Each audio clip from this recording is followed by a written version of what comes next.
नमस्कार, next eyes Hindi के चोटी अंक में आपका स्वागत है। आइए आज की पहली न्यूज के ऊपर चर्चा करते हैं। इस न्यूज को द हिंदू ने कवर किया था अपने पेज नंबर 13 पर और ये गवर्नेंस सेक्शन की न्यूज है जो जीएस पेपर 2 के अंतर्गत शामिल होगी। न्यूज ये है कि bank bill passes, Lok Sabha allow 1 account 4 nominees. Lok Sabha ने बैंकिंग लॉ अमेंडमेंट बिल 2024 पारित कर दिया है जो एक सप्ताह से चल रहे गतिरोध के बाद शीतकालीन सत्र का पहला विधेयक होगा। अब होगा इसमें क्या, बैंक खाते में 4 लोगों को नॉमिनी बनाने का अधिकार दिया गया है। पहले केवल एक ही नॉमिनी बनाने का प्रावधान था और इसकी मांग कोविड काल में उठे विवादों के कारण महसूस की गई और इस संशोधन की जरूरत थी। विधेयक बैंक खाता धारकों को अपने अकाउंट में अधिकतम 4 नॉमिनी बनाने की अनुमति देता है और निदेशक पदों के लिए सब्सटेंशियल इंटरेस्ट यानी पर्याप्त हित को पुनः से परिभाषित करने से संबंधित परिवर्तनों का भी प्रस्ताव करता है, जो वर्तमान सीमा 5 लाख के बजाय 2 करोड़ रुपए तक बढ़ सकती है। इसकी पूंजी यह कोऑपरेटिव बैंकों यानी सहकारी बैंकों में डायरेक्टर और फुल टाइम डायरेक्टर को छोड़कर इसके कार्यकाल को भी बढ़ा दिया गया है। 8 वर्ष से 10 वर्ष करने का प्रस्ताव करता है, जो कि कॉन्स्टिट्यूशन 97th अमेंडमेंट एक्ट 2011 के साथ अलाइन किया जा सके। अब एक बार आप पॉलिटी की बुक में रिवाइज कीजिएगा। कोऑपरेटिव को डाला गया है आर्टिकल 43B के अंतर्गत। तो क्वेश्चन आजकल पूछ रहा है, पार्ट भी पूछ रहा है और आर्टिकल भी पूछ रहा है। आपने देखा होगा यूपीएससी प्रीलिम्स 2024 में पूछा था। एक बार पारित होने के बाद विधेयक सेंट्रल कोऑपरेटिव बैंक के डायरेक्टर को राज्य सहकारी बैंक के बोर्ड में सेवा करने की अनुमति देगा। विधेयक बैंकों को स्टैट्यूटरी ऑडिटर को दिए जाने वाले रेम्युनरेशन यानी पारिश्रमिक को तय करने में अधिक फ्रीडम यानी ऑटोनॉमी देने का प्रावधान करता है। तो ये इंपॉर्टेंट बिल है, इस पर नजर बना के रखिएगा। अगली न्यूज की ओर बढ़ेंगे। इस न्यूज को द हिंदू ने कवर किया था अपने पेज नंबर 10 पर और ये गवर्नेंस सेक्शन की न्यूज है जो जीएस पेपर 2 के अंतर्गत शामिल होगी। न्यूज ये है कि the silence of a places of worship act. Uttar Pradesh के संभल में शाही जामा मस्जिद के खिलाफ दायर एक सिविल सूट फाइल में दावा किया गया है मस्जिद को एक ध्वस्त हिंदू मंदिर के स्थल पर बनाया गया था, जिसके कारण हिंसा हुई और 4 लोगों की मौत हो गई। यह मामला मस्जिद के ओरिजिन यानी उद्भव को चुनौती देने वाले मुकदमों की बढ़ती प्रवृत्ति का हिस्सा है, जिसके विषय में विशेषज्ञों का तर्क है कि यह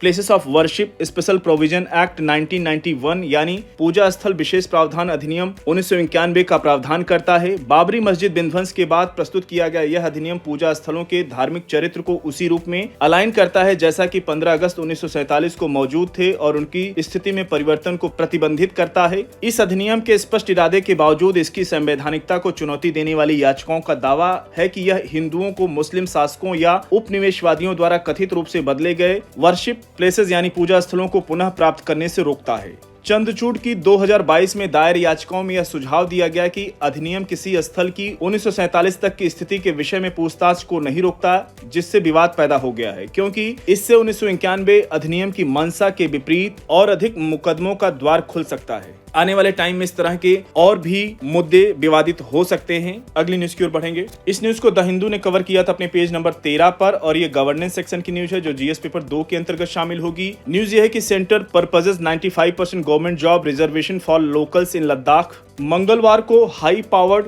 कमेटी की बैठक में भाग लेने वाले क्षेत्र के नेताओं के अनुसार मिनिस्ट्री ऑफ होम अफेयर्स ने लद्दाख में लोकल लोग यानी स्थानीय लोगों के लिए सरकारी नौकरी में 95% आरक्षण, पहाड़ी परिषदों में महिलाओं के लिए 1/3 यानी 1/3 आरक्षण का प्रस्ताव दिया है एवं भूमि संबंधी मामलों के विषय में चिंता को दूर करने पर सहमति व्यक्त की है। केंद्र ने लद्दाख की भूमि और संस्कृति को प्रोटेक्शन यानी संरक्षित करने के लिए कॉन्स्टिट्यूशनल सेफगार्ड यानी संवैधानिक सुरक्षा उपायों को सुनिश्चित करने के लिए एक ड्राफ्ट यानी मसौदे पर काम करने का भी प्रस्ताव दिया है और उर्दू और भोटी को लद्दाख की आधिकारिक भाषा घोषित करने पर सहमति व्यक्त की है। अब इन 2 भाषाओं को ध्यान में रखिएगा। उर्दू और भोटी को यूपीएससी स्टेटमेंट फॉर्म में पीटी में क्वेश्चन पूछ सकता है। मंत्रालय ने स्थानीय चिंताओं, सशक्तिकरण और वन्य जीव क्षेत्रों को एड्रेस करने के लिए 22 लंबित कानूनों की समीक्षा करने का प्रस्ताव दिया है। संविधान के अनुच्छेद 370 के अंतर्गत सुनिश्चित संवैधानिक सुरक्षा उपायों को खोने के बाद से लद्दाख पिछले 5 वर्षों से विरोध कर रहा है। इसलिए अभी आपने देखा होगा कि वहां के सामाजिक कार्यकर्ता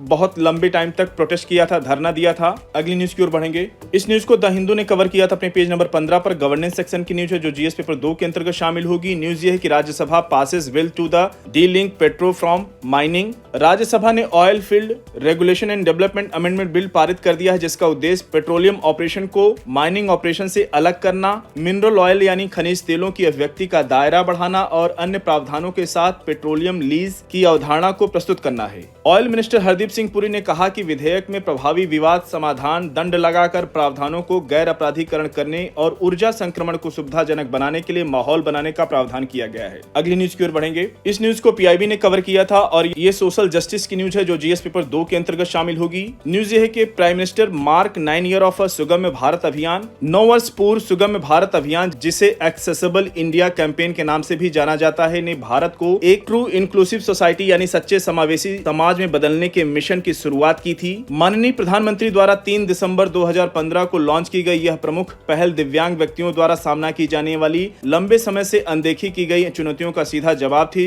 सबका साथ, सबका विकास, सबका विश्वास के दृष्टिकोण पर आधारित इस अभियान का उद्देश्य 3 महत्वपूर्ण क्षेत्रों में यूनिवर्सल एक्सेस यानी सार्वभौमिक पहुंच सुनिश्चित करना था, जिसमें निर्मित इंफ्रास्ट्रक्चर, ट्रांसपोर्टेशन सिस्टम और आईसीटी यानी information and communication technology ecosystem को निर्मित करना है। अगली न्यूज की ओर बढ़ेंगे। इस न्यूज को पीआईबी ने कवर किया था और ये एनवायरमेंट सेक्शन की न्यूज है जो जीएस पेपर 3 के अंतर्गत शामिल होगी। न्यूज ये है कि Ratapani tiger reserve Madhya Pradesh notified as the 57th tiger reserve of the country. केंद्रीय पर्यावरण, वन एवं जलवायु परिवर्तन मंत्री श्री भूपेंद्र यादव ने मध्य प्रदेश के रातापानी टाइगर रिजर्व को देश के 97वें टाइगर रिजर्व के रूप में नोटिफाइड किए जाने की जानकारी राष्ट्र को दी। सोशल मीडिया प्लेटफॉर्म एक्स पर एक पोस्ट में मंत्री ने कहा कि केयरिंग फॉर कंजर्वेशन यानी संरक्षण की चिंता, हम अपने बाघों के संरक्षण में लगातार बड़ी प्रगति कर रहे हैं। भारत ने अपने बाघों की सूची में 57वां टाइगर रिजर्व जोड़ लिया है और इस सूची में शामिल होने वाला नवीनतम नाम मध्य प्रदेश रातापानी टाइगर रिजर्व है और इसकी लोकेशन मध्य प्रदेश के भोपाल से निकट रायसेन जिले में पड़ती है। आपके मैपिंग पॉइंट ऑफ व्यू से बहुत इंपॉर्टेंट न्यूज हो सकती है, क्वेश्चन पूछ सकता है यूपीएससी, इसलिए इसको एक बार मैप पे देख लीजिएगा। प्रकृति प्रेमियों और उपासकों के देश के रूप में भारत बाघों के लिए सबसे अच्छा हैबिटेट यानी आवास प्रदान करता है। अगली न्यूज की ओर बढ़ेंगे। इस न्यूज को ऑल इंडिया रेडियो ने कवर किया था और ये स्पेस सेक्शन की न्यूज है जो जीएस पेपर 3 के अंतर्गत शामिल होगी। न्यूज ये है कि ISRO to launch Proba 3 mission satellite from Sriharikota. भारतीय अंतरिक्ष अनुसंधान संगठन इसरो आज शाम 4 बजे श्रीहरिकोटा के सतीश धवन अंतरिक्ष केंद्र से PSLV